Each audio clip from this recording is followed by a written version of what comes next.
Riddles in Hinduism part 2।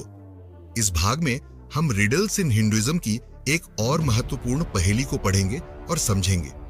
इस video का उद्देश्य किसी धर्म, देवी देवता या आस्था का अपमान करना नहीं, बल्कि किताब में लिखे विचारों को पढ़ना, समझना और चर्चा करना है।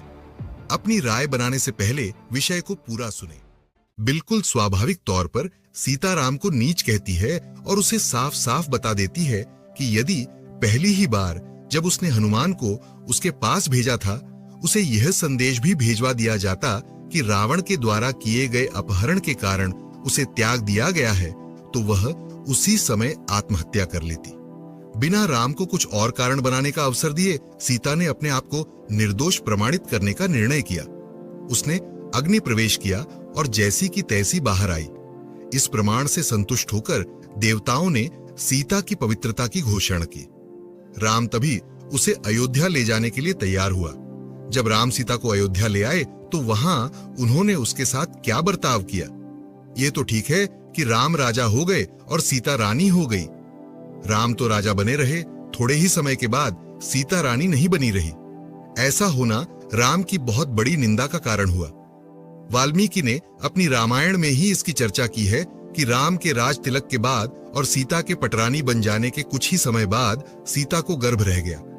यह देखकर कि वह गर्भवती थी, अयोध्या के ही दुष्ट प्रवृत्ति के कुछ लोगों ने यह कहकर कि सीता का यह गर्भ उसके श्रीलंका में रहते समय रावण से हुआ गर्भ है, उसकी बदनामी शुरू कर दी और साथ साथ ऐसी सीता को अपने घर में रखने के लिए राम को भी बुरा भला कहने लगे।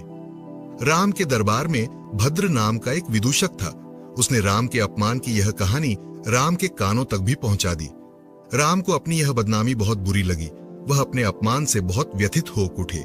ऐसा होना था भी स्वाभाविक, लेकिन इस बदनामी से आत्मरक्षा का जो उपाय राम ने सोचा वह पूरी तरह अनुचित था।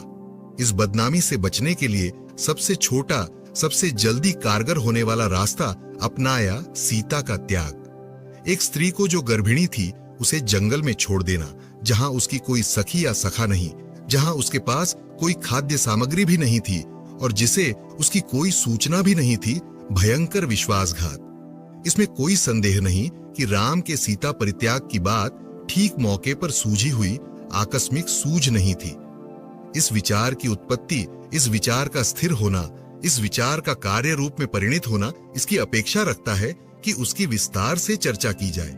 जब राम को भद्र की मार्फत उस बदनामी की जानकारी मिली जो नगर में उनकी हो रही थी, तो राम ने अपने भाइयों को बुलवाया